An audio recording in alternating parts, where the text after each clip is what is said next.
We had a 3-hour discussion on Turkey yesterday, a good discussion.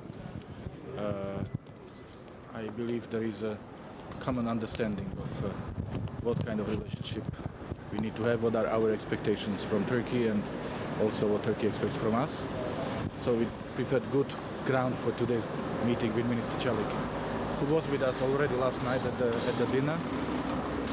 I think that he will get a consolidated message from the European Union.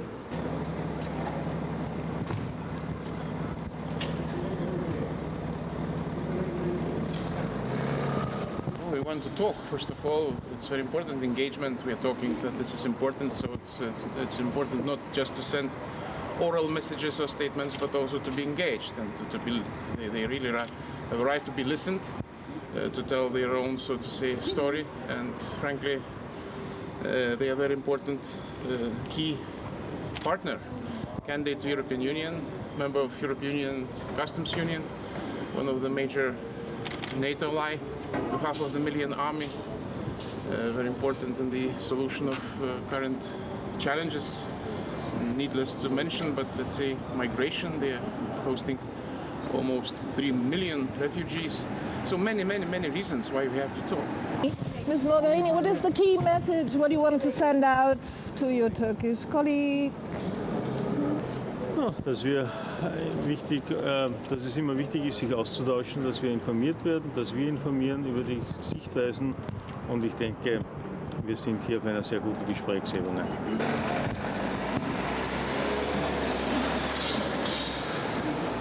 Guten Morgen, Herr Steinmeier. Hallo.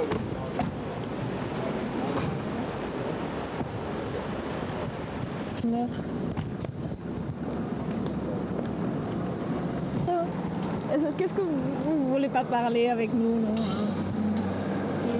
Concrètement, je crois qu'on doit montrer évidemment le soutien qui a été le nôtre depuis le début au gouvernement turc lorsqu'il s'est agi de condamner le coup d'État, la tentative de coup d'État.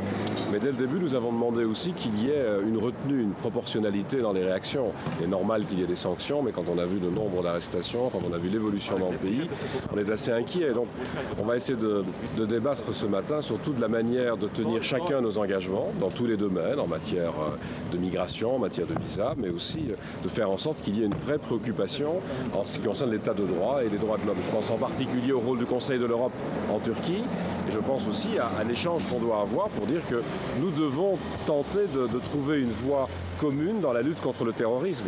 Si on demande que des personnes soient extradées, si on demande que des personnes soient poursuivies, il faut des preuves, il faut des éléments concrets. Donc voilà, il faut cette discussion sur un partenariat qui soit de bonne qualité. Et puis rappeler, il y a un élément majeur évidemment, que si la Turquie devait reprendre le chemin de la peine de mort, c'est la fin du chemin européen. Il n'est pas possible d'imaginer cela. Donc j'espère que sur ce thème-là, au moins, on entendra qu'il n'est pas question de repartir à nouveau vers une situation qui mettrait fin à l'abolition de la peine de mort. Mr. Johnson, sorry. Good morning, Mr. Sadiq. I hope will you tell us, please,